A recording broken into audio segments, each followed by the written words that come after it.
Thank you all for having responded to LebanonTalks invite.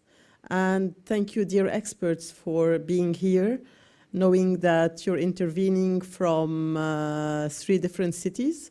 And I myself am based in Paris. My name is Maha Heneine, and I'm very pleased to have with us Alia Moubayed. Alia is an experienced economist and policy practitioner. She's currently chief economist for the MENA region at Jefferies in London.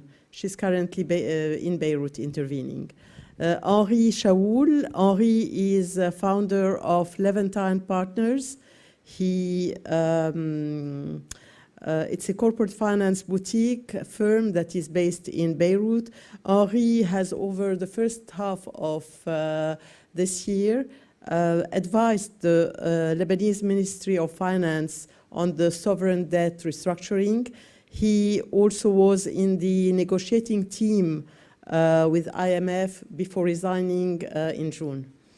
Yasser Akkaoui. Yasser is president of Capital Concept. He's become a reference name in the corporate governance, activism in the Middle East. He sits on several organization boards. He chairs the Lebanese Committee of Human Rights Watch. He represents the interest of Executive Magazine and is a business ethics instructor at AUB. We've got also Maroun Keyrouz, based in Geneva. He's the deputy head for the Middle East and North Africa at the World Economic Forum, which is an international organization based in Geneva. We will now go through the most urgent actions and reforms that need to be undertaken in order to solve the current economic crisis that's hammering Lebanon. This is unprecedented. This involves all of the economic, financial, monetary, political, social, and sanitary fields. It's shaking Lebanon's identity, making the Lebanese lose hope and triggering a poverty rate of 55%. Besides, the middle class is once again taken hostage, this time by the banking system, as their savings are no longer accessible and their businesses and job opportunities are simply vanishing, not to mention the brain drain and the exile of the youth. So now, what actions and reforms are to be taken? Can the roadmap to a bright future for Lebanon start by being just pragmatic? That is, to find solutions step by step in order to take Lebanon to the economic, social, and international place it deserves. This pragmatic view is also aligned with what President Macron is advocating. Start with the changes that have the chance to be executed in the current geopolitical context. Ambassador Duquesne today at the panel number 1 mentioned that it should be a bottom-up approach. Given all the previous unsuccessful political attempts, it becomes obvious that the way to move forward is focusing on economy first and politics after. Once this dual reform is achieved, the nation will have a real vision. And this view, to let Lebanon fully collapse before rebuilding it on a better basis, is certainly, as we say in France, a fausse bonne idée. The examples of LATAM countries show that the collapse can last for decades.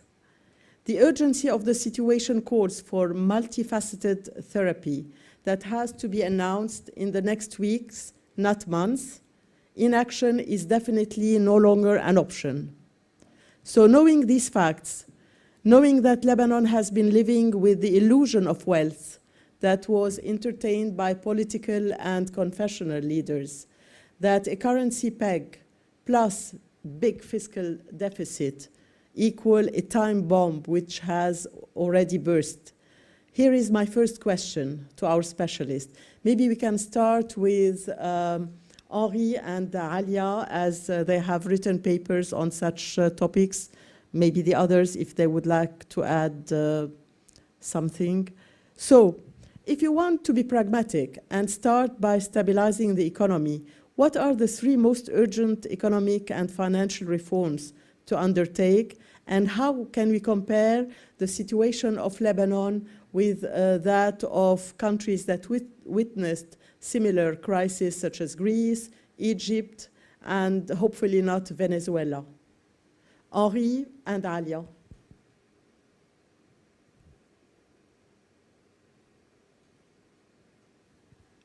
Okay, I don't know if you can hear me. Yes. Okay, great. Well, first, thank you very much, Maha, for the introduction. There's a bit of echo. I don't know if that can be solved.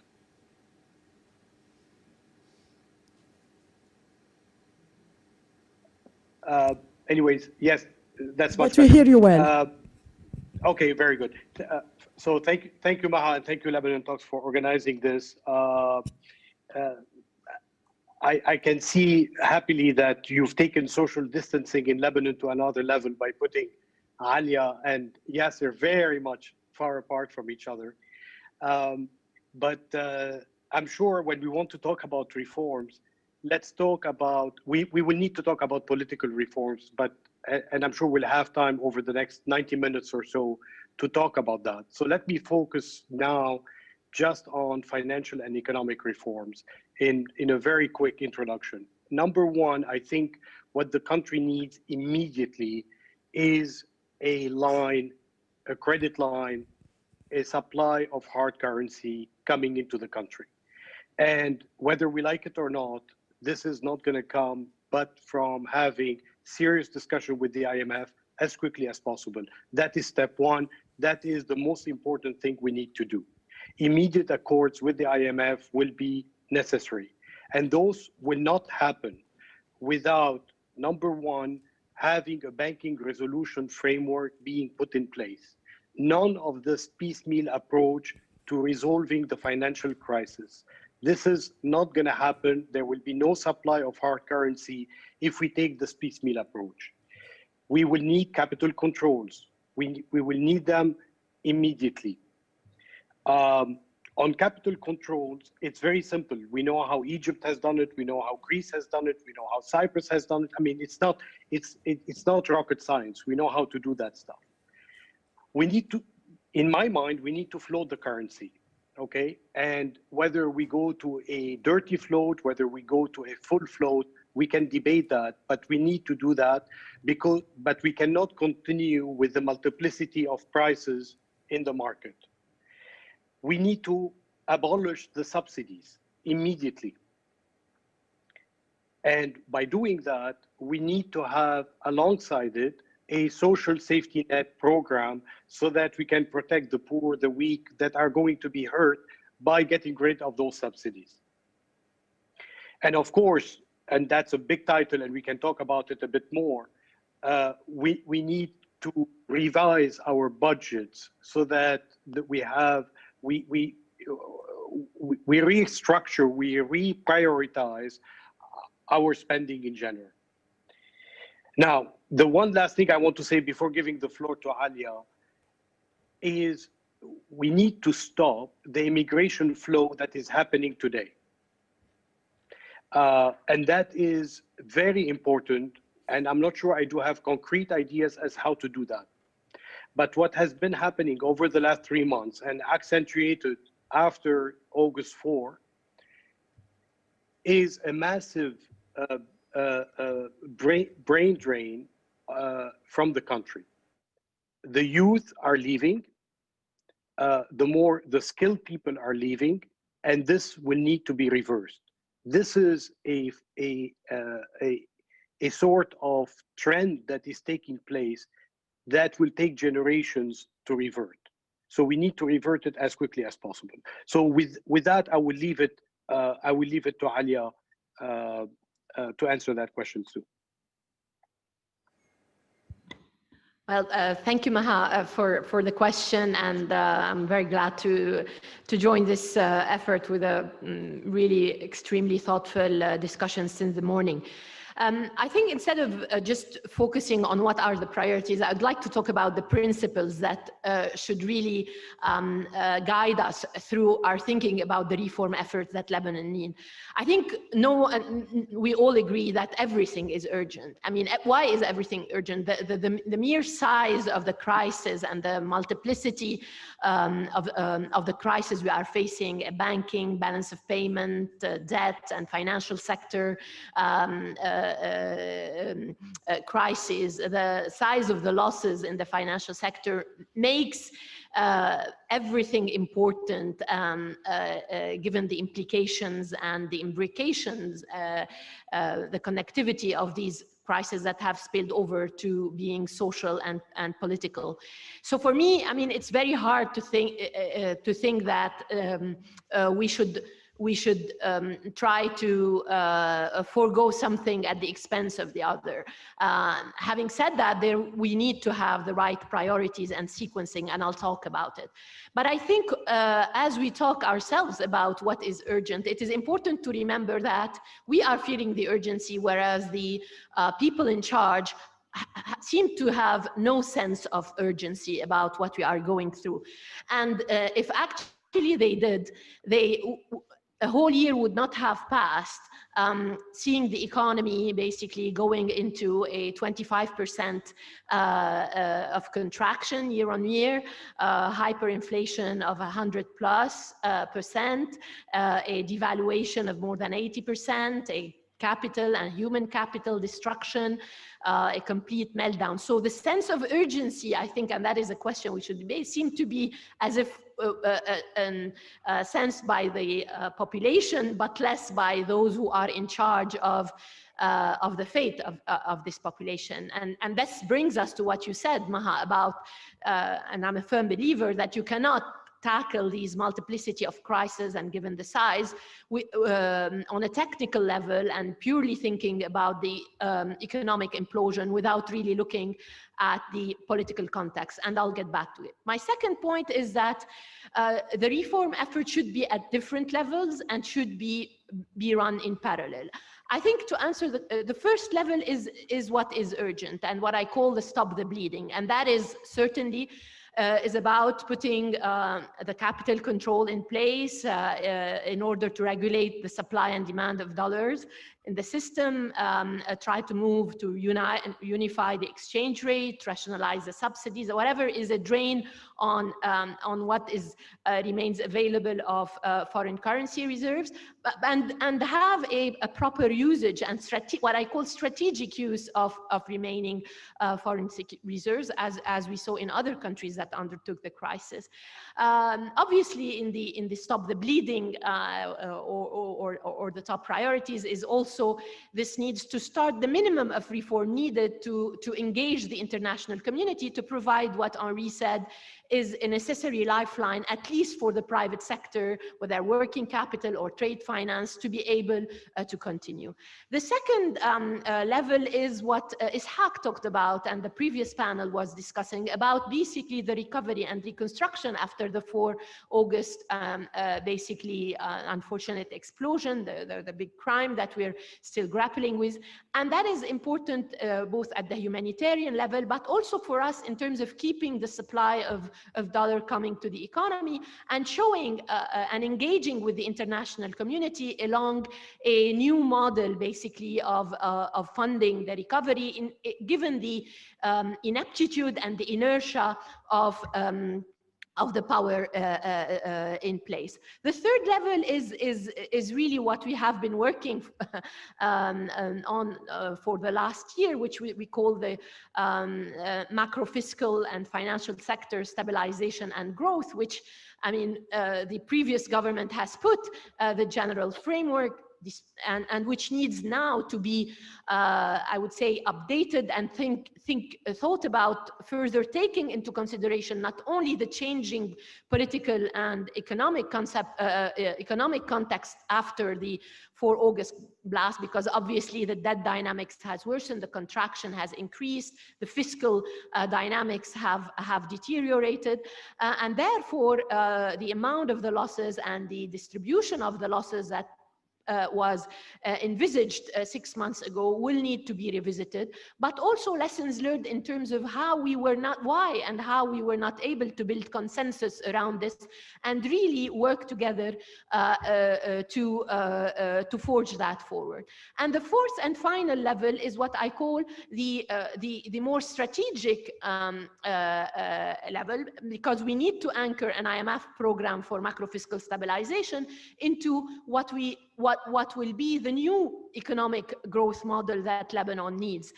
It is very hard for me, and this is where, with all due respect to everybody who's calling for an IMF program, and I am one of them, but I would only do it when we as a society, as an economy, as major stakeholders in the public and the private sector have really worked together to put together a vision to what the new economic model and social model of Lebanon be, not only because of the crisis we are living, but mainly and primarily, I would say, because the role that the Lebanese economy has been built upon to serve in the region and globally cannot be sustained. The region around us is changing. There are new geopolitical and geo-economic drivers. The whole world and the economy post-COVID requires a new sectors, new economy, and we have to reassess where our comparative advantages lie, as we will discuss later. So we really have to work at the 4 levels. But just very quickly, also 2 points to make sure that whatever reform measure we take is successful, is to make sure that we choose the right people to manage the reform. And this is where the politics comes back, Maha, because I don't see that the same people who have got us here or who have for a long time have put all the rot under the rug can basically lead the exit out of the crisis. Also, those who have conflict of interest, who own banks or who will have a bias in the process of allocation of losses cannot lead, neither politically nor economically, any reforms teams.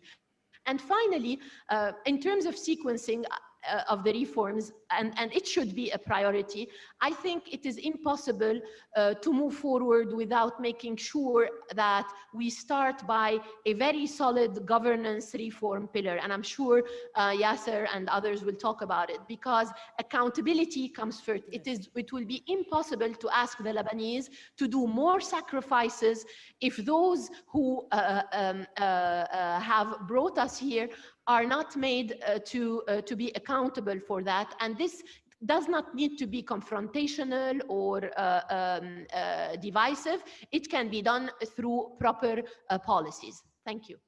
Thank you, Alia. Thank you, Alia, for that. It comes from the heart. And indeed, we need a dual reform, economics, financial, and obviously politics. The purpose of this panel 4, because there were 3 other panels in the morning, is really to focus on how, what can we change with our monetary system, with our banking system, what are the urgent reforms, and obviously you have just, you and Henri answered that. Before passing the word and asking both of Yasser and Maroun the questions about capital control and accountability, I would just like to touch base about the debt restructuring. Because, okay, we've heard a lot about bail-in, bailout, clawbacks, etc. Okay, time has passed. For the time being, there are debates here and there. So what, in your view, would be a fair allocation of losses. There are talks about $40 to $50 billion that need to be dispatched between the banks, the government, the depositors, etc. So what can we do with that? And what will happen to the Eurobonds? Just to touch base on this topic. And who would like to start first? I think Maroun is raising his hand. Maroun, please go ahead. Thank you, Maha. Thank you, Henri. I'd start by saying, first, in terms of criteria for allocating the losses. The preamble of our constitution in section C stipulates that the Lebanese Republic is founded on the principle of social justice. This has been absent from any governmental program, the criteria of social justice, as in how decisions impact the well-being of people depending on their wealth, incomes, or capacities. In this regard, I'd like to point out to the fact that we are on track to an £8 trillion deficit this year, which is only 10% lower than previous year, even though we've stopped servicing our Eurobonds. I say this because over the past 20 plus years, more than 30%, 35, 36% of our government outlays have been allocated to servicing debt instead of helping the vulnerable and supporting social programs. That said, if we are to get out of this condition, I think it is inevitable to reduce our debt burden. That otherwise we are going to be in the same loop. We are going to have no fiscal room to basically, like Henri pointed out, build the social safety nets that we need. The elephant in the room is the following. I believe it's impossible to do this while maintaining the rights of depositors. I think any revision of the debt, and I think this is a must-have, will be accompanied, because the final owners of the debt are depositors, needs to be accompanied by a revision. I'm not saying a haircut, an adjustment to depositor rights. Let me point out in this context, because I think a lot of misleading information goes around on depositor rights under that title. 53% of the Lebanese do not own bank accounts. About 8% of depositors own more than 85% of total deposits. We are at a stage, I want to be very frank, I think we are at a stage where there is an inherent contradiction between the incomes of the many and the wealth of the few. And if we are to save our country and to get the economy started again, we need to revise the wealth of the few to save the many. That's over to you, Maha. That was the comment I wanted to make. Thank you very much, Maroun. And obviously, solving the debt issue will be painful for everybody, but still we do not need to kill the middle class, which is the heart of the economy. All the owners of shops, restaurants, etc. And we do not want to kill remittances from expats. So we need to find a fair allocation. Maybe clawback can be one, and I'll give the word to Henri. Yeah, I just wanted, thank you, Maha. I wanted to react a little bit to what Maroun said, because Maroun has hit the nail on its head in terms of the difficulty, and that was inherent, actually. And as you know, I was one of the authors, and I've participated in the drafting of the government reform plan. That is the most difficult thing. The easiest thing was, maybe it was difficult emotionally, but was to quantify the losses. That was a pure exercise, a financial exercise. And we know that the losses are very large. And we know that the IMF came back and said, well, your estimation of the losses are on the low end of the spectrum. So we're not going to revisit that. Anyway, all these numbers need to be freshened up, since the end of April. The difficulty is not in the quantification of losses, although this is what the whole country was taken it was a storm in a teacup, effectively for 3 months talking about the losses, and nothing will change. If a patient has cancer, he has cancer. I mean, we can debate it for forever, it's not going to change. The difficulty is exactly in how do we manage those losses? How do we finance those losses? And who's going to pick up the bill for that? Because there's no doubt that someone has to pick up the bill. And in all the discussions that have ensued, really the participant to the financial sector, who are the depositors, the shareholders of the banks, and the people, okay, are the guys who are around the table. There's no doubt that 55%, 60%, or 50% of the people do not have accounts in the banks. They're not participant to the financial sector. There's no doubt also that these guys have benefited somehow, but not as much as the guys who are in the participant in the financial sector. So when we are going to manage the losses, we need a system, we need the people who are sitting around the table, who are the policy makers, to have the benefit of the people in mind and not the benefit of special interest groups, which unfortunately is everything we see, from the parliament to ABL to other organizations. They do not see the benefit of the people. They are not talking on behalf of the depositors. They're not talking on behalf of the people. We need to think about the way to do that is honestly to think about what is the new social contract that the country wants, okay? This cannot happen haphazardly. This cannot happen by leaving it to few Congress people sitting in a back room and figuring out it's 30% here, 40% there, 50% somewhere else. We have in the government reform plan have identified a number of lines of defense in order to soften the blow as much as possible on the depositors. Now, needless to say that anything that is not picked up directly by the shareholders of the banking sector or by the depositors is going to be picked up by the population. So it's as simple as that. There are only those three participants. So by saying we're going to increase taxes or we're going to reduce spending or whatever, this is the people paying. Okay, that's the population at large paying for it. And that's why there has been a huge debate between bail-in and bailout. And of course, the banks want a huge bail-in. Why? Because they want to reduce that part, their part of the bill. But when there is a bailout program, what does it mean? It means it's people around this panel, it's people around that are listening to this panel that are picking up the bill instead of them directly.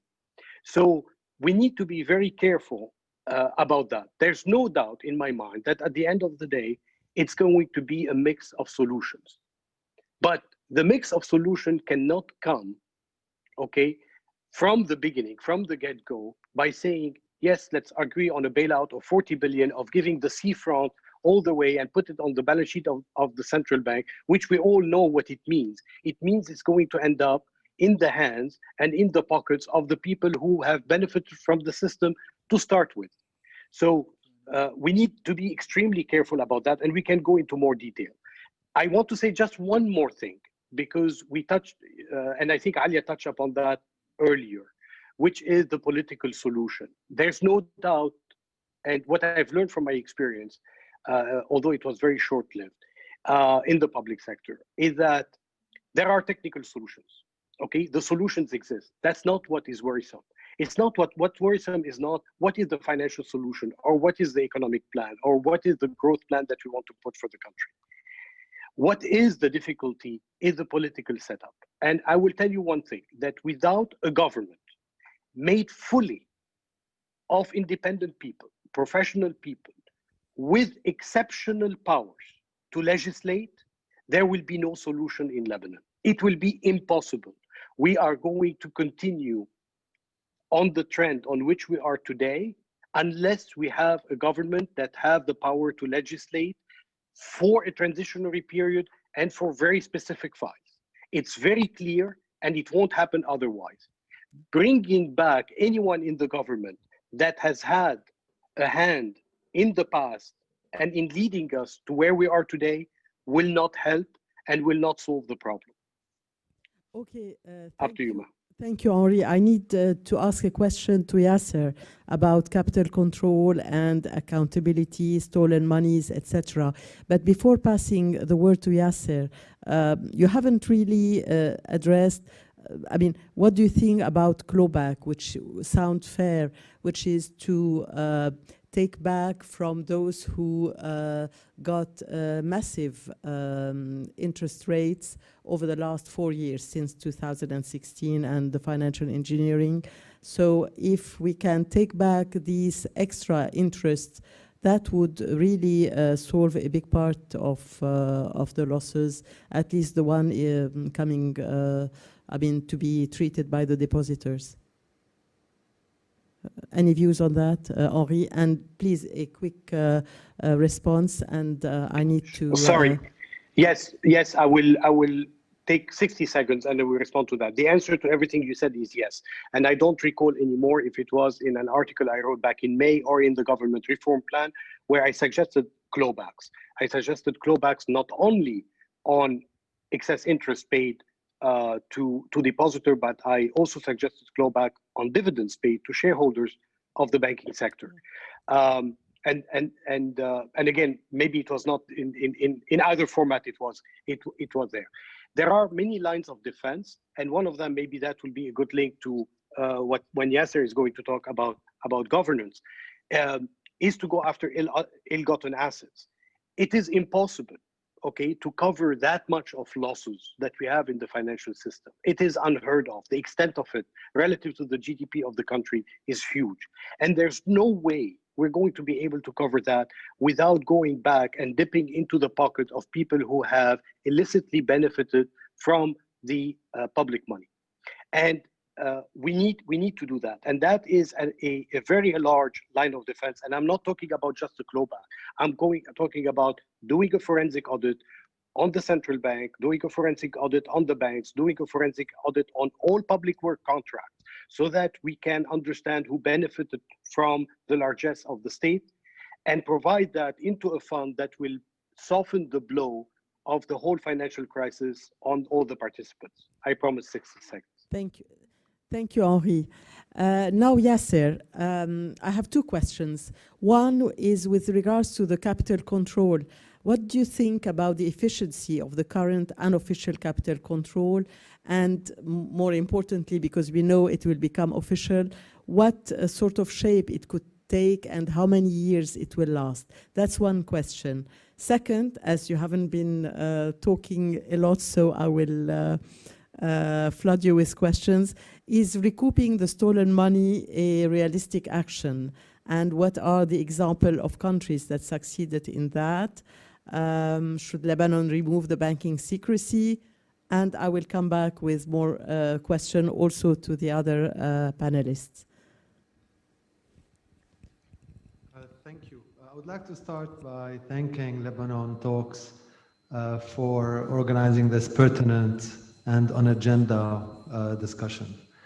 It goes without saying, it remains quite absurd a year after the start of the revolution to see how we are still confused about where the problem is, and we're not tackling it straight on. Lebanon is a hostage, and Lebanon is a hostage of a geopolitical reality behind which a bunch of crooks, which are our political system, are hiding behind to justify decades of stealing our resources.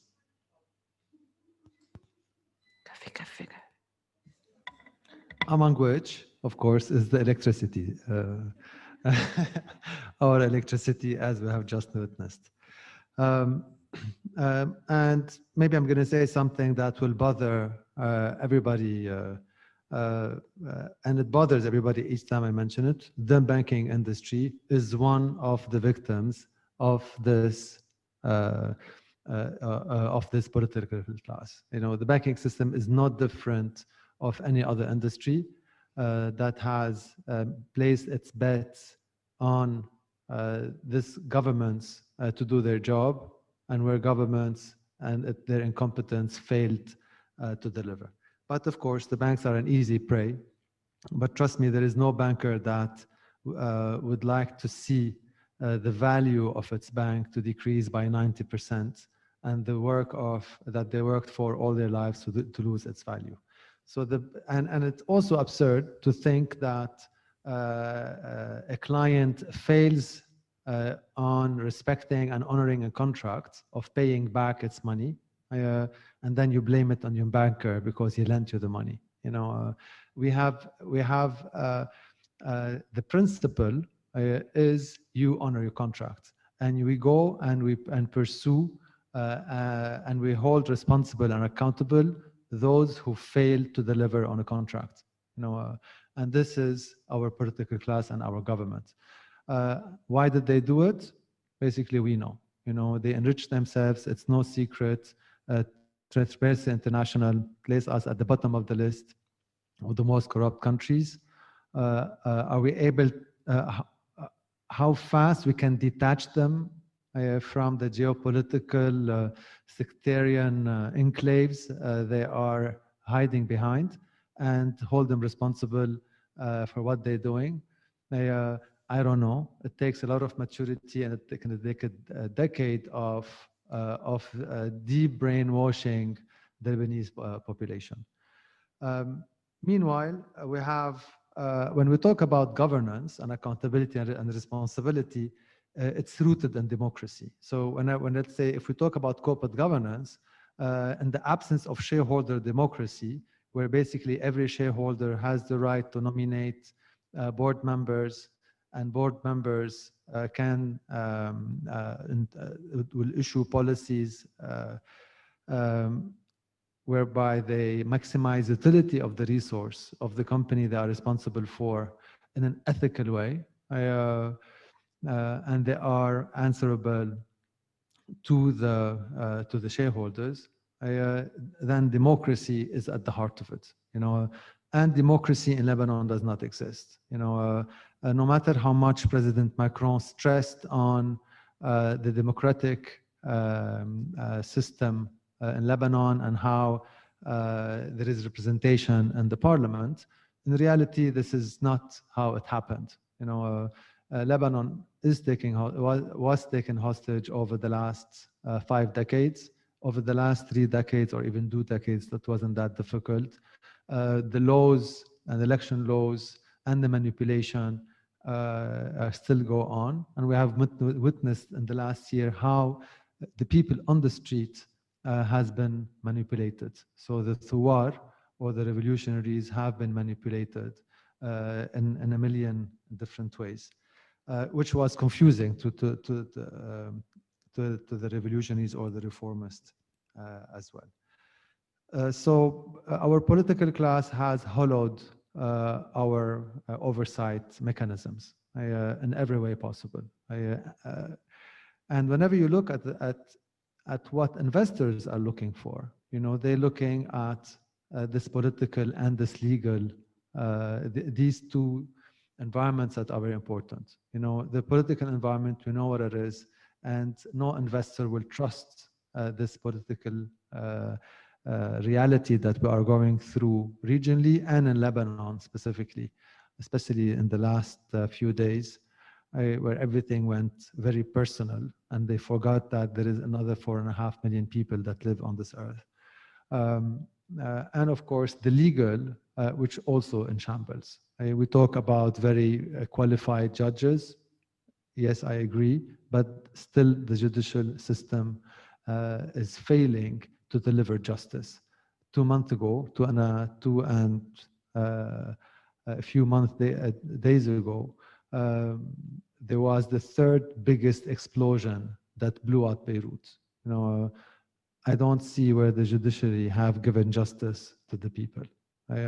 If the 3rd biggest explosion in Lebanon doesn't trigger their integrity, then nothing will. So we have a serious embedded dysfunctional legal and political system which is affecting, of course, the economic, the environmental, the social aspects of this country. Yeah, but this aspect, I'm sorry, but I will let you. But I mean, could you, in your comments, touch base on the future capital control, and if you think there are chances to recoup the stolen money, because obviously this is what people are asking. Concretely, can we hope to have that? And why cannot we just start by freezing the money and then we will work on recouping it, etc.? Can you touch base on this topic? I mean, asset recovery will be quite complicated, especially when you have the political system that stole the money in power. They will not allow, or they're going to do whatever it takes in order to not to allow this to happen. And ideally, yes, it is doable, but it's usually doable after the revolution succeeds and you have independent people that take over power. And this is where it happens. If we look all around the world, never a dictator or a group of dictators sitting on their thrones will come and tell you, come and take your money back. Right? This is not how it happens. The way it happens is usually change happens, and then basically you go and you try to repatriate or get the stolen money back. And this is not as easy as you think or as we think. It takes decades to repatriate this money.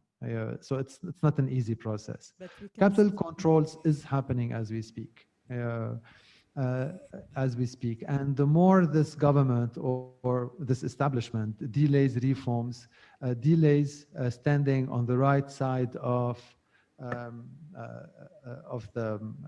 doing the right thing, whether with dealing with the IMF, although also I find it absurd that 4.5 million Lebanese who are qualified, and if put to work, they can derive great value and productivity, and they are very productive. If we put at their disposal the right private sector tools that will allow them to achieve their potential, and if these strategies are anchored in principles, there are ways for the private sector to lift the country with minor assistance from the IMF, and not a major assistance from the IMF.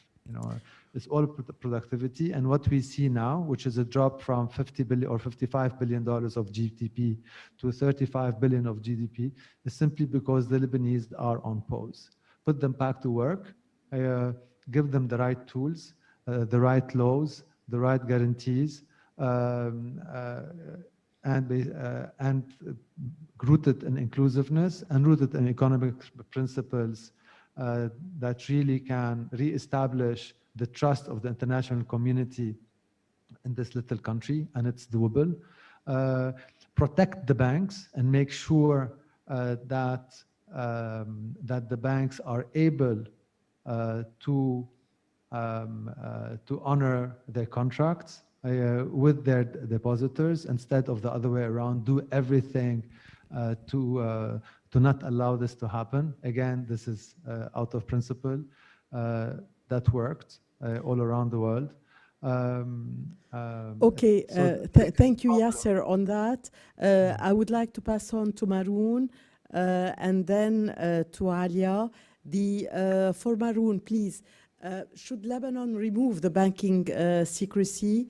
And as Yasser just said, it's very tough with the current political people to recoup the stolen money, but maybe we can start by freezing them, and then we will take the necessary years. It's like the gas. It will take years to get it, but at least we know it's there.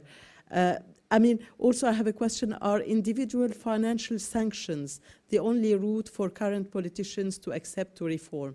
Because okay, we want to reform, and they are saying no, while they appear as saying yes.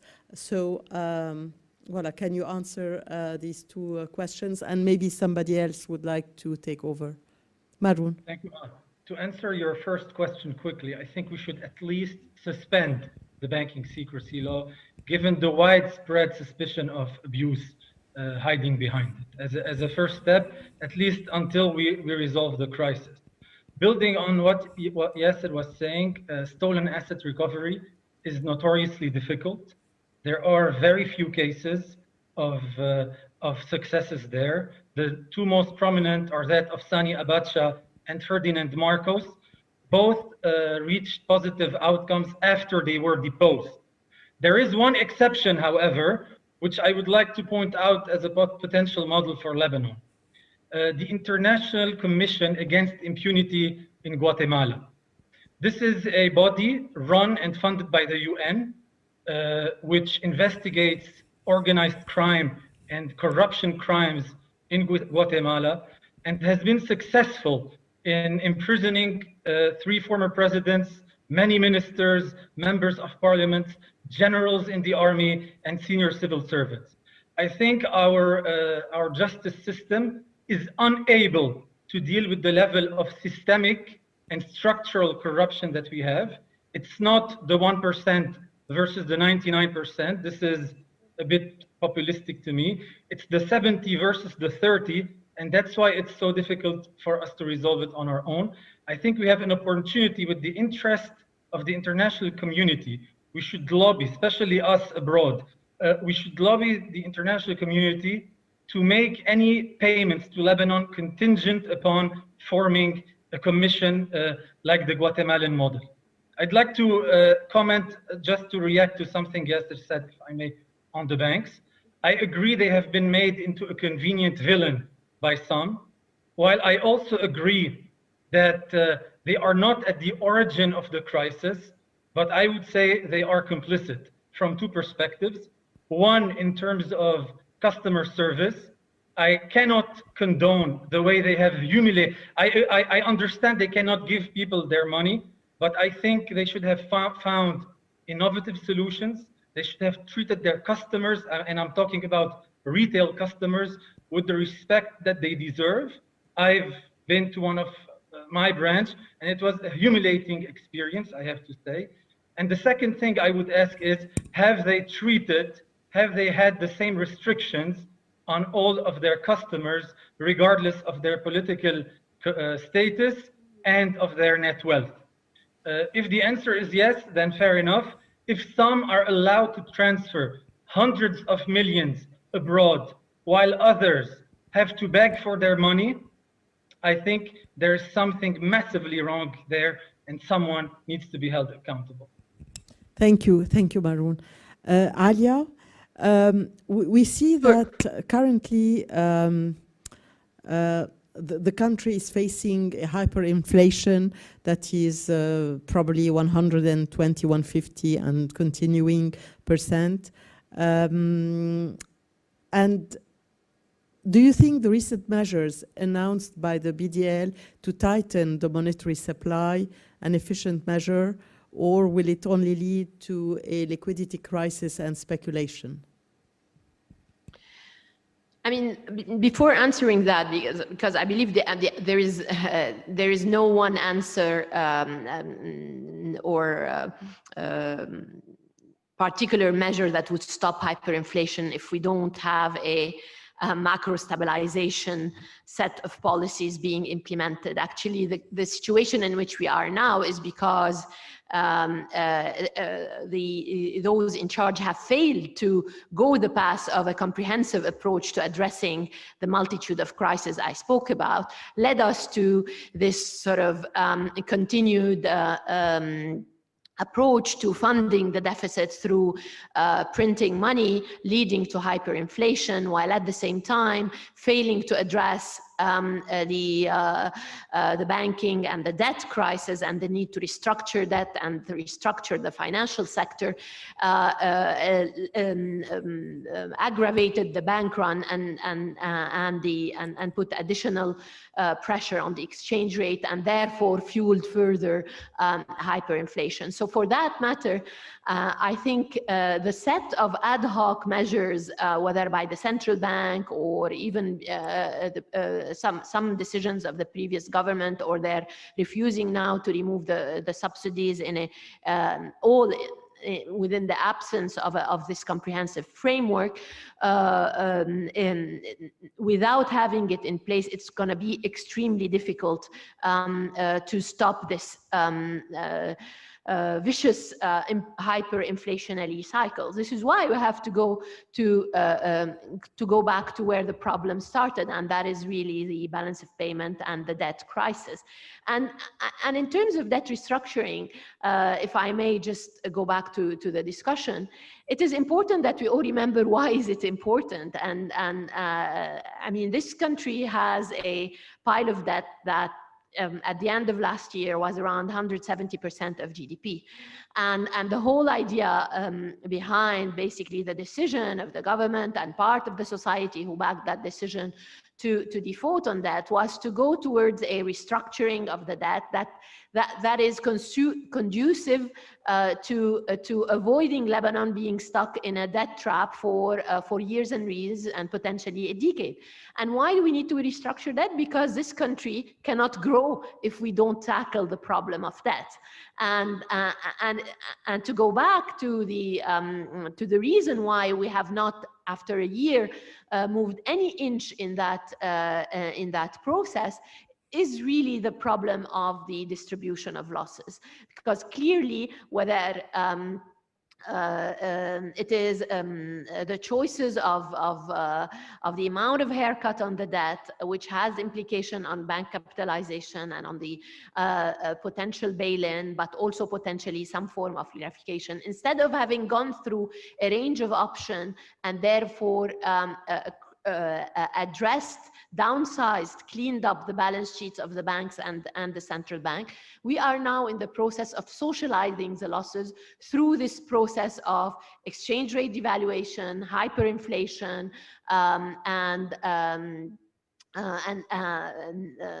multiple exchange rate that is giving rise to a large and informal cash economy, which it will be extremely difficult to reverse later on. So to go back to your point, we need to get ourselves together, our act together again, to the drawing table, start from this comprehensive approach to a macro fiscal growth plan based on which owned and discussed among all stakeholders in Lebanon, and based on which we engage and continue our discussions with the IMF, because the IMF should not be telling us what we need to do. We have to have this plan, which we have, but we need to update, and then engage with on the negotiation with the international community. And this is where the capital control, Maha,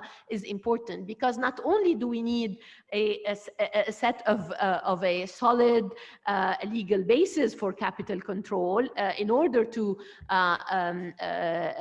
give some stop the bleeding, but I think if you look at the experience of countries in crisis, is that capital controls enough, if not accompanied by all these complementary reforms that we talked about, the debt restructuring, financial sector restructuring, etc., the structural reform, will not be able on its own to bring back the confidence or address the supply and demand for dollars in the system. And the final point on capital control and its importance, even if it comes too late, is that the international community, even the diaspora, assuming that we go the path of this comprehensive plan, will need to see this capital control in place in order to disburse money into the system and not continue the leakages out of it. Thank you very much, Alia. Can I just re-quote and stress on something Alia just said, because we should not forget She said the most important thing, and we should repeat it as much. Capital control is an integral part of a basket of responsibilities that we should undertake, among which judicial reform, fiscal reform, and combating corruption. And we just cannot have capital controls if they are not an integral part of a process of reform that is convincing and not window washing. So it's very important to stress on what just Alia said. This is very important. We cannot have just capital controls. It doesn't exist alone. Sure, absolutely. Obviously, we don't know for how many years to put them in place, but we've seen examples over the Mediterranean. But anyway, I have a question on the IMF. Because, okay, we see the positive. I mean, we say there is no rescue outside IMF, totally agreed. But it's obviously the one immediate source of fund for Lebanon, and there is nothing else elsewhere in the immediate future. What do you think will be the impact of IMF prerequisites on the Lebanese economy? Shall we have a severe deflation in the short term? I mean, are we going to starve from hunger? I mean, what will happen? Because obviously there are positives and there will be negatives. Who would like to start with that? Henri.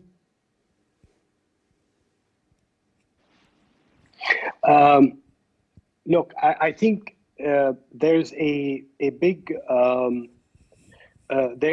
miscomprehension of what the IMF of today is all about compared to the IMF in the 80s. I think there's, and at least in the discussion we've had with them, this whole, austerity program that the IMF is known for or has been known for in the late 80s, early 90s is not what, at least what the discussions were pointing towards. There was no doubt that they were stressing for a much larger social safety net that we even had in the government plan. And I'm not saying that suddenly the IMF is becoming Caritas, but at the same time, it's not what it used to be. The IMF is going to react to a plan that, and will have its own safeguard assessment in order to protect the money that is going to come into the country and make sure that the country is going to be on a positive path. It is up to the country to decide that. So if I want to go back and look at the statistic that exists in the country, today we have a solvency crisis. We don't have a liquidity crisis, so we have to stop thinking about it as a liquidity crisis. It is a solvency crisis at the level of the banking sector. It's a solvency crisis at the level of the country. And in order to solve that, okay, there's need to be a certain, and by the way, just so that we can put numbers, in order to get out of this, once we have solved our problem, we roughly, and again, that's the estimate that we had back in April, we need around 30 billion or so over a 4 to 5 year period in order to be able to get the momentum going. Now, if you want to finance your losses, okay, you need to understand the source, where that comes from. We keep on talking all the time that the government did this and the government did that. There's, that's also the other easy thing to say. When you look at the numbers and you say, how much of those losses in the financial system were due to government overspending? Because there's no doubt that there is waste, mismanagement, and corruption. Out of that 241 trillion Lebanese pound that was identified in the report, only 30% or thereabout came from government restructuring. So that government debt restructuring, down from the ratio that Alia talked about of 170%, down to what we identified in the report to a sustainable ratio of roughly 100% in the next couple of years, which probably the IMF was not going to accept anyways, will negotiate a bit more. That was only 30% of it. So where is the bulk, you may ask? Well, the bulk is coming from the central bank. It's coming from what? It's coming from sustaining the peg, a fixed rate policy, okay? And it's coming, so it's coming from the losses at the central bank that were coming mainly from that. And it's coming from a mismatched position that they have on hard currency, because the banks have also elected to put deposits at the central bank, and the central bank has spent those dollars in order to sustain the peg. So you have roughly 150 trillion Lebanese pound between losses and a mismatched FX position that you'll have to deal with. It's not only about and these were decisions that were done purely by the banking sector. So again, I wholeheartedly agree with Yasser, is that the banking sector and the private sector, by the way, in a large extent, should be protected and should be encouraged to grow. But there's a big difference when we talk about management of losses. We're not talking about the banking sector. There's a big difference between the banking sector and the bank shareholders. We're not talking about destroying the banking sector. No one is talking about that. No one is fool enough. I mean, we all live in a capitalistic economy. We believe in that, and at least I do. And of course, it's not the destruction of the banking sector. But again, it's talking, and what Alia has alluded to, everything that's been happening since the 17th of October last year till today, for the last year, what has been happening is to shift the burden of the pain away from the participant, the direct participant, to the banking system, to the population at large. That's what has been happening. Hyperinflation, it's not the bankers paying for it, it's not the depositor one, partly is the depositor paying for it, but it is really the population at large paying for that. Haircut, the depositors have been experiencing haircut every day since October 17th, okay? And still, we look at the books of the banks, the capital is still the same. The bank shareholders have not taken a hit. We cannot continue. We need to cleanse those balance sheets. With the financial sector, the economy in Lebanon will not take off again until the financial sector has cleansed its balance sheet. And the financial sector as a whole. Henri, may I just, on what you're saying, ask the question, how to restore the bank's capital, knowing that it will get to zero once the restructuring is done? I mean, the 20, 21, 23, 19, whatever capital that is left. And should the banks sell their asset property? Should they merge? Yes, probably the answer is yes, but to what extent? And one final question, who will capitalize them? Maybe Henri and Alia or Maroun, you would like to respond to that? Maha, may I think Alia wanted add a few points, important points on the IMF, if possible. I think it's critical to remind everybody, and particularly the audience, particularly that we have students in this audience, to remind ourselves that what we have been going through over the last year is worse than anything that you have been told that an IMF program could potentially do to a country in crisis. The lack of reforms and inertia or inaction, call it whatever it is, the cost of it on the economy and society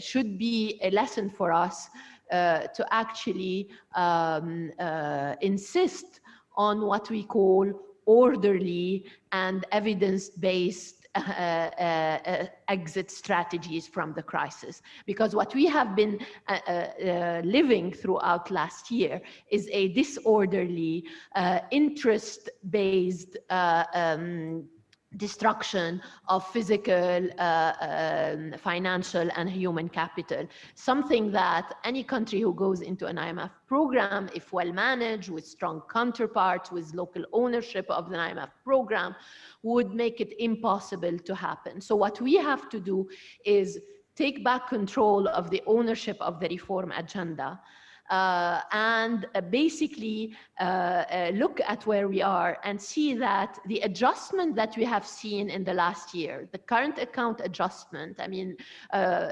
we are now at a current account adjustment of current account this year of around 4 to 5% of GDP versus almost 24% of GDP. Part of it is, of course, because of the shrinking of the nominal GDP. We have seen a devaluation of already in the black market of an 80%. I mean, I have worked and I'm still working on countries that have IMF programs in the region and in other emerging markets. Not one IMF program can do this to any country in 1 year. That is impossible. We have let this happen to ourselves by refusing to engage both with each other, but also with the international community along the lines of what needs to be done to be an orderly adjustment. The second point about an IMF program is, to answer your question, Maha, is that, I mean, given what has happened, I think the currency probably has moved, at least in the black market, much more than what its equilibrium level, assuming that we don't continue on bleeding in terms of reserve. So what we really need to do is to again put together the other elements and take into the other elements, i.e. the fiscal program on the revenue side and expenditure, and build on some of these adjustments that have been made in order to make the second phase of the adjustment less painful for the population. And lastly, I think what I would like to say, and this is more for the future because again, we have students among us, is that we cannot take any IMF program, even if we agree on it, for granted. I mean, experience around the world shows us that IMF programs, if not properly run within strong institutions and capacity, are doomed to fail. And in a country like Lebanon, where we have very weak institutions, that the political class has already emptied the institutions, particularly economic policy related institutions, from the BDL to the Ministry of Finance to the Ministry of Economy, from all sorts, I mean, to a large extent, because there are still a lot of very good human capital, but of the capacity to manage such a huge IMF program, if we ever get it done. If we don't have this capacity, then the implementation risk of any program is going to be extremely high. And so as we work towards the future, there is a very huge agenda for civil service and public sector reform and capacity building that we should put at the heart of the design of the overall policy reform package. So it's not about only balance sheets and losses and fiscal policy. There is a huge agenda about strengthening our capacity to implement those reforms, without which we could be in a much worse situation. So true, so true. Thank you very much, Alia. Okay, I mean, would you like to say a word about the banking system, or not really? Henri, Maroun? No, okay. We will soon have to pass on to questions coming from the auditors. I have one final thing, which is where will the future growth come from? What is the competitive advantage of a country such as Lebanon? I mean, is the currency devaluation giving us an advantage, or we will take la double porte de saloon, as we say, and take nothing out of it? And what are the measures to support the industry and more generally the economy? I would like, if you are kind, to have a word from each of you on this topic. Where will the growth come from, and how to support the economy will... I will start, and please, we need to finish in 4 minutes, so 1 minute each. Henri? I will try to do it in 60 seconds.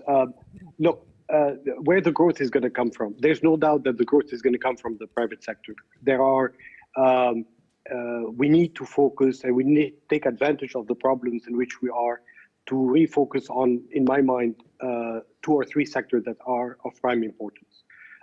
We need export-led industries, okay? We need to refocus on agriculture. These are 2 sectors that have taken a beating over the last 30 years, that have been abandoned, that we need to develop further. That doesn't mean at the expense of the existing sector that have been done, but or that have flourished over the last few years. But definitely, we need to take advantage. One of the reasons we were not able to compete was because of the bank, and we need to change that. So I will keep that at 60 seconds. So just to thank you, Henri. If there is one priority, it would be that. Thank you, Maroun. I agree in terms of competitiveness with Henri. I think tourism is often looked down on, but it's Turkey, for example, brought in $35 billion worth of tourism last year. ICT sector. But to do that, I want to sound the alarm. We need our strongest resource is human capital, and that is being eroded. In last year's PISA exams, the golden standard for 15-year-olds, we scored 3 from last, worse than any other Arab country. In last year, in a report by the World Bank last year, we were second after Egypt in terms of the biggest proportion of rote learning. I think we need an education revolution now to instill in our community, in our people, the skills that are needed for the jobs of the future and not of the past. Critical thinking, problem solving, team working, things like that, and not rote learning, which is useless when you have a little computer in your pocket every day. Okay, thank you, Maroun. Maybe Yasser? We always forget that Lebanon has, Lebanese industries have outgrown Lebanon geographically. And whenever we want to define the future of the private sector, or what is the role of the private sector in Lebanon, we have to take it in perspective of how it also can service the Lebanese industries all around the world, right, that are still based in Lebanon. Meanwhile, economic policy and industries, we have to go back to the principles. Food sufficiency and energy independence have to be at the heart of policy making, while at the same time capitalizing on the creative cluster, whether technology-wise or artisanal-wise, whether it's fashion, whether it's design, etc. But at the same time, look at the entrepreneurship ecosystem and see how to nourish it, to grow it, in order to preserve and to grow value. Thank you. Alia? Yeah, I think the first principle is one that we need to rethink our growth model and the drivers of growth by putting it in the changing geopolitical and geoeconomic landscape around us, where significant changes are happening and will continue to happen, and therefore erode basically the viability of Lebanon as a center for tourism or healthcare and education, etc. So even though these are the sectors where we have more competitive advantage, so we have to make sure that when we think about the drivers of growth, we think about it in a very changing context. Having said that, those comparative advantages will continue to lie in our human capital that is inside and outside, and therefore our strategy would be how to continue on elevating the level of our human capital inside and bringing back whether through technology or through investments, some of the contribution of our, what I think Dr. Saidi always calls the exo-economy, the diaspora. But there is no doubt also that a future growth model will have to be digital and will have to come from high value added services. And this is why we need to invest in to create the enabling environment for investing in infrastructure, and particularly telecom and transport. And that's gets me to a key drivers of growth, which should be how we design and think about rebuilding the port of Beirut and integrating it within the changing geoeconomics of ports from Tangimed to Pakistan. I think it's extremely important to think about how Lebanon can bring back itself into the trade corridors of a wider region. And finally, green is the future. And I think this is where we have both the talent and the capacity, but that requires obviously very stringent rules and regulation on protecting our environment and leveraging our natural resources. Thank you, Alia. One final thing, just to finish on a positive note, maybe. Singapore, because the eyes twinkle when we mention this country, because the population is very similar to Lebanon's. It's surrounded by powerful neighbors. It's often mentioned as an example of a bright spot. Can we ever reach the Singapore example? What does it take? Who would like to answer this? Henri. Well, why not? If we all think about Singapore, right, we all know that it was based on three things, right? MPH, meritocracy, professionalism, and honesty. So you apply those three things to us, and yes, Lebanon can change, and Lebanon can get to where Singapore is. But instead of meritocracy, professionalism, and honesty, we have our own MPH. We have mediocrity in the public space, at least on the leadership space. We have private interests that are guiding the public space. And we have the elephant in the room as age, which is not letting us grow these days. So those three things need to change. We can adapt the Singaporean model. We've all been talking about that forever. Technical solution, professional solution, they exist. They are on the table. We can debate them, we can disagree about them, but we know how to get out of this. What is missing is the political will. And that political will needs to be represented, and I will say it again, in a government of independence that have the power to legislate. We cannot enter into this reform program that we've all been talking about, and that Alia has been so well thinking about, the macro framework that we need to develop, if every single aspect of it will have to be dealt with through the traditional political class. It won't work. Okay. We just won't be able to make it. Okay, thank you, Henri. Fine. I would like to pass on to a few questions from the audience, and then there will be a conclusion word from Antoine Caldani. I would like to use my micro, as I have it, to thank one big initiative from a young team. Jobs for Lebanon is something really we can be proud of, and I hope a lot of initiatives resemble this one. Anyway, LebanonTalks is definitely on the same path. Right.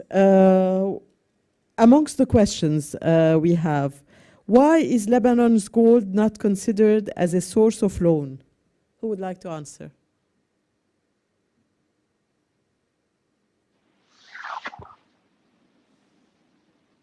What is the question? Sorry, we didn't hear it. Why is Lebanon's gold not considered as a source of loan? I got the question. Oh, please, Henri, go ahead. No. I'm just going to be very... The gold. Why can't we mortgage the gold and get loans in exchange? That's the question. There's no... Let me give a 15-second answer. Okay, all these, gold is there in order to help us, in really bad times. I'm happy to consider all optional gold. Okay, however, I will not do that, and I cannot do that in the existence of the current political system and within our current governance. It's impossible to do. I still prefer it to be where it is until we figure out how to deal with the political side of things. But I will not trust a single dollar of mortgage loan to this political class. It cannot be. Maybe one technical note to add, practical difficulty. A 1985 law passed by Parliament makes Parliament's approval necessary for any mortgaging of selling the goal. So that's another practical hurdle to be cleared if we were to go in that direction. Can you say a word? I mean, I have a question. What about the energy sector? I mean, this is all I have, but I guess, can we hope something out of it?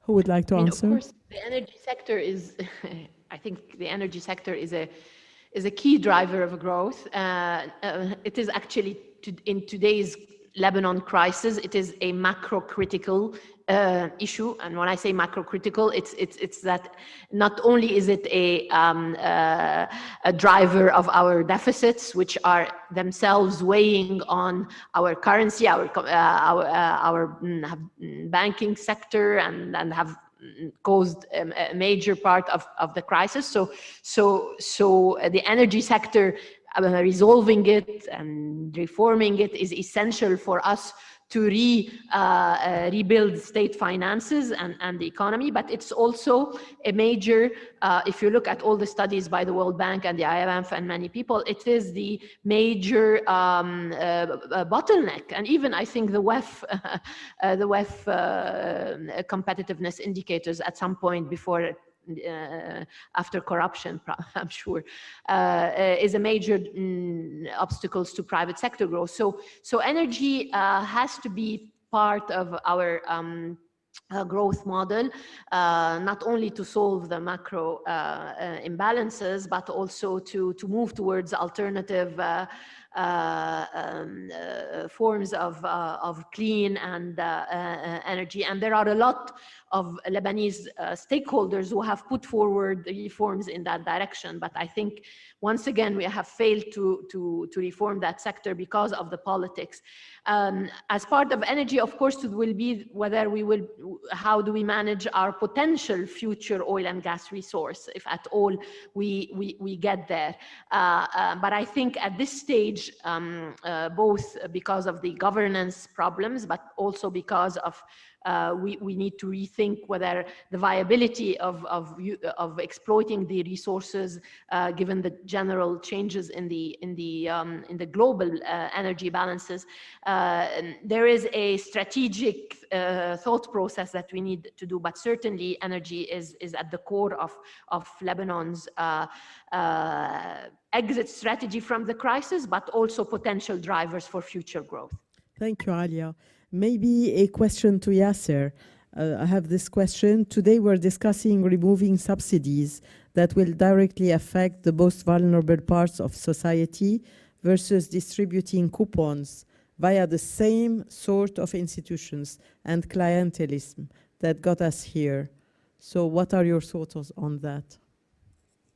I mean, it's bookkeeping, right? It's the numbers and figures that will decide when lifting the subsidies will happen. When the reserves are depleted and we can no longer support these subsidies, they will stop, and they will have a drastic impact on the population.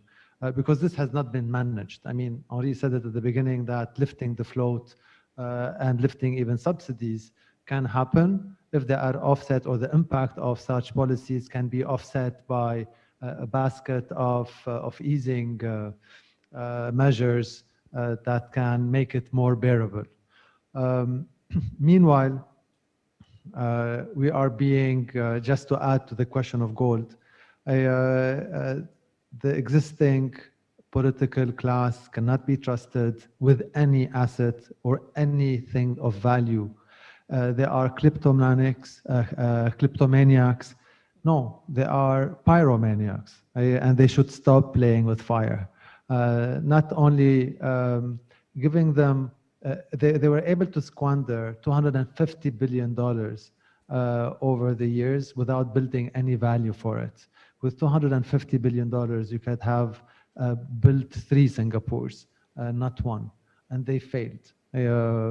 Then, of course, our path to Singapore will not happen through these pyromaniacs. And of course, whatever is the value of the gold, whether it's $18 billion on today's market estimates, it's like giving giving somebody that's sitting on a gambling table and drunk his mother's jewelry and savings and asking him to play the last round, knowing that he will lose it, and basically the whole family will be poor. So that's what I can say. Yeah, and maybe if I can add on the subsidies, it's extremely important basically to clarify for people that this is an important policy trade-off. I mean, if you keep the subsidy that is untargeted, a large part of which is being smuggled across the borders, with the risk of depleting whatever dollar liquidity you have, this is going to lead to more devaluation, more hyperinflation, and it's going to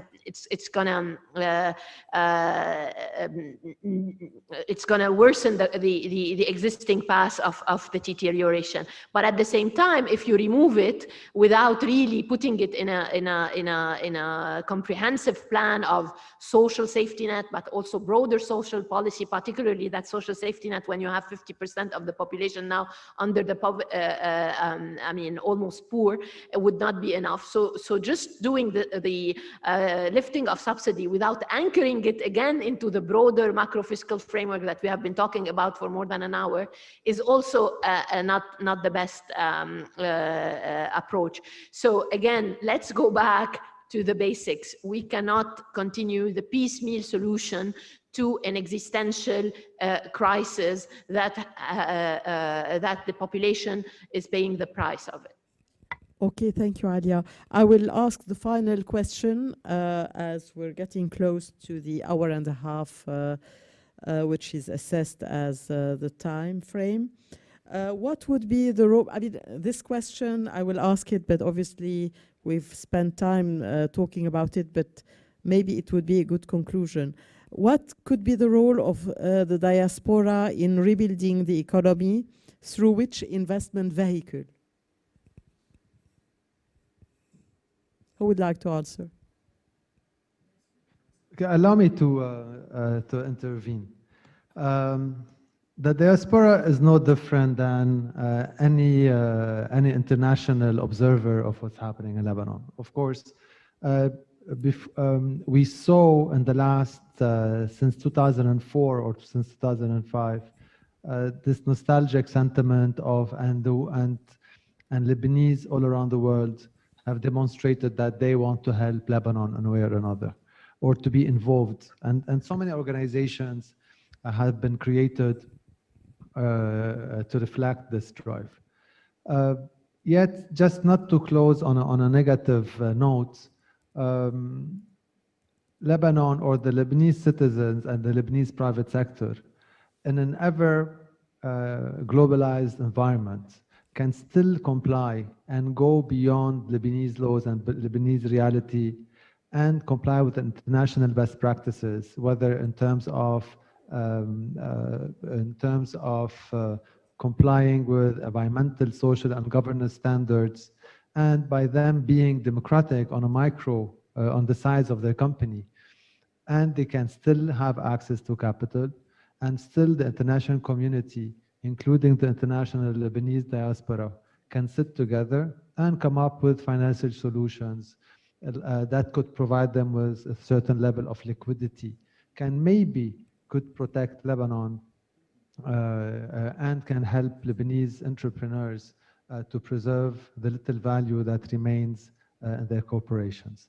And for this, you have at least two funds. So we cannot forget that there is Oxygen Fund, and I know Romain Mathieu at Euromina Funds are also sitting and scratching their heads quite hard in order to come up with these solutions.